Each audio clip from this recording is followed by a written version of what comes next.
Bulldozer की गरज से बेचैन हुई जनता। अपना सामान जल्दी जल्दी लोड कराएं।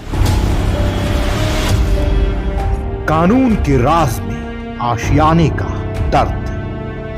अब उम्र भर पेट खोज के आए, सब लगाए, हमारी कोई सुनवाई नहीं हो रही है। लखनऊ के दिल में गरजा बुलडोजर। उनका कोई भरोसा नहीं, कुछ आदमी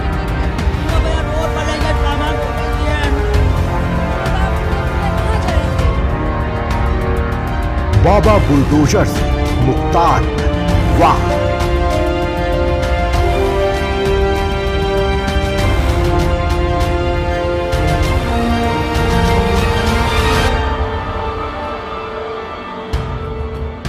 टूटेगा आशियाना, बंद हुआ रोजगार।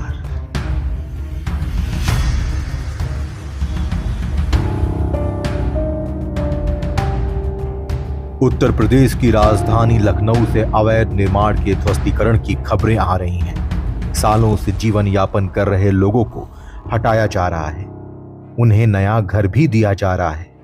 इस बीच एक खबर और आई। ये कार्रवाई लखनऊ के हाट यानी हजरतगंज के समीप बार्लिंगटन क्रॉसिंग के पास हुई और एक बार फिर मुख्तार अंसारी का नाम चर्चाओं में आ गया।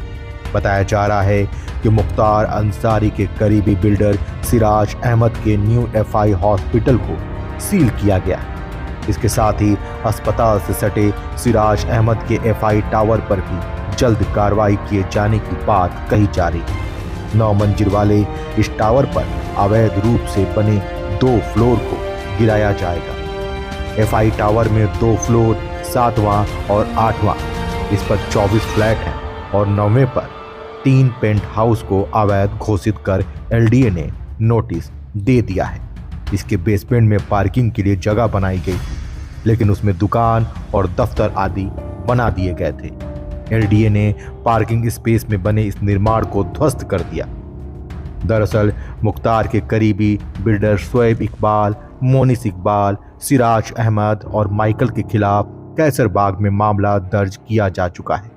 मोनिस को पुलिस पहले ही गिरफ्तार कर जेल भेज चुकी है, जबकि सिराज और माइकल की तलाश की जा रही है। एलडीए की इस कार्रवाई से F1 टावर में रहने वाले लोगों के चेहरे पर निराशा नजर आ रही थी। उनका कहना है कि जब यह फ्लैट बन रहे थे तब लखनऊ विकास प्राधिकरण यानी एलडीए कहाँ था। अगर यह फ्लैट अवैध थे, बिना नक्शा पास करवाए बने थे, तब एलडीए ने क्यों नहीं रोका। हमने तो अपनी कमाई देकर फ्लैट खरीदा है। बिल्डर ने पैसा कमाया और बिल्डर बेचकर भाग गया। अब हम लोग कहाँ जाएं?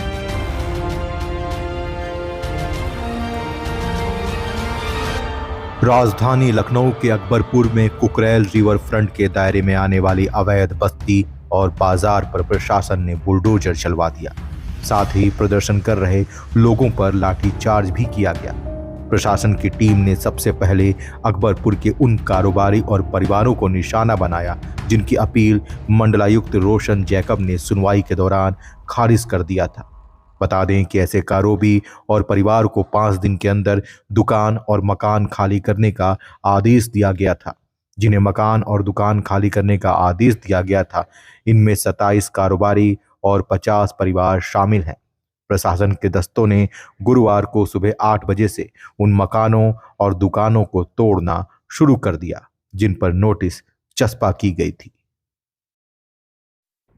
हमारे देश में कल भी अवैध निर्माण होते थे और आज भी अवैध निर्माण की खबरें आती रहती हैं। बस समस्या इतनी सी है, मोटी तनख्वाह पाने वाले कुछ अधिकारी लजीज भोजन के जायके में इस तरह डूब जाते हैं कि जब ऐसे अवैध निर्माण होते हैं तो वो नींद में चले जाते हैं। आराम की नौकरी और ऐसो आराम में वो इस कदर डूब जाते हैं कि उनकी नींद और गहरी हो जाती है। उन बेचारों की आंखें जब तक खुलती हैं तब तक वो अवैध निर्माण किसी का आशियाना बन चुका होता है, किसी का परिवार बस चुका होता है। कोई अपने जीवन की कमाई से उन आशियानों में अपने सपनों को सजोता है। कोई रोजगार कर अपना घर चलाता है, किसी का पूरा परिवार ही उस एकमात्र रोजगार पर निर्भर हो जाता है। क्या इस समय चक्र में उन अधिकारियों की गहरी नींद उस अवैध निर्माण को इन नासमझ लोगों के लिए वैध होने का प्रमाण नहीं देती। वो नासमझ हो सकते हैं, लेकिन उनके सपने इतने ईमानदारी और सच्चाई की आग में पक चुके होते हैं कि उनके टूटने से उनके जीवन की उम्मीद टूट जाती है।